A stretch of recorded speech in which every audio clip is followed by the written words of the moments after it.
So, Paul Singer of USA Today, the political editor in USA Today's Washington Bureau, thanks for joining us. Thanks for having me. Great to be with you. You bet. So we just watched a clip of President Trump at the Tuesday speech before a joint session of Congress, and he mentioned that he'd like to have the nation do $1 trillion in infrastructure spending. Behind him was Paul Ryan, the House Speaker from Wisconsin, and he was standing and clapping. But I guess what I'm wondering is, will Ryan's caucus be clapping when that bill comes up from the White House? No, probably not. In fact, part of the issue here is we're never really sure exactly what he's talking about. I mean, last night was the first time I heard him say that it would be $1 trillion in a public-private partnership. I don't know exactly what that means, and neither does anybody else. It's very much like the stimulus bill that Barack Obama offered and passed, in fact, in 2009, $878 billion, if I remember correctly, that Republicans were very, very concerned about because, of course, all that public spending means an awful lot of debt. The question is, what do you use to offset those costs? This is where Mr. Trump is going to get into trouble, is that he's got a bunch of these ideas that cost money. He's got a $1 trillion infrastructure plan. He's got possibly a $1 trillion tax reform plan. He's got hundreds of billions of dollars of increases in the border wall and in immigration enforcement. He wants $50 billion more dollars for the Defense Department. At some point, you got to pay for all that with something. Right. And the only ideas that are floating around at the moment are sort of being reused over and over again. Oh, we'll use this border tax. Oh, we'll have the border tax. Well, the border tax will pay for that. Well, the border tax can't pay for all of it.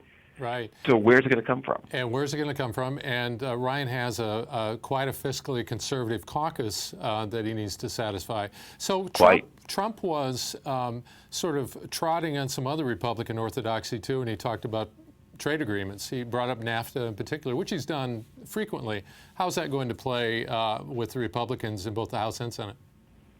Well, it's weird. You know, the Republicans have sort of, at this point, coalesced behind Trump's anti-trade language, despite the fact that they were a pro-trade party 6 months ago.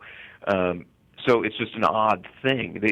At the moment, Trump has withdrawn from the TPP, the Trans-Pacific Partnership trade agreement, which was still just a negotiation deal. It wasn't actually signed. No one has figured out what he's going to try to do for reopening NAFTA. And, of course, the border tax is another interesting question because you could conceivably run afoul of the WTO, the World Trade Organization. So until somebody has a concrete proposal that they have to try and push through a Republican Congress, at the moment, I think everyone's going to stand around and say, yeah, we're in favor of fair trade, not free trade. Right. But we'll see. Right. Okay, so finally, Paul, the tone of this speech, very different than what we're used to hearing from President Trump. It was a kinder and gentler Donald Trump. Are we going to hear 1,000 points of light sometime soon? That would be astounding. It was definitely the reach for the stars version. We can walk on the moon again. We can solve cancer. It was really the visions of our dreams of our hearts are the things that should drive our vision.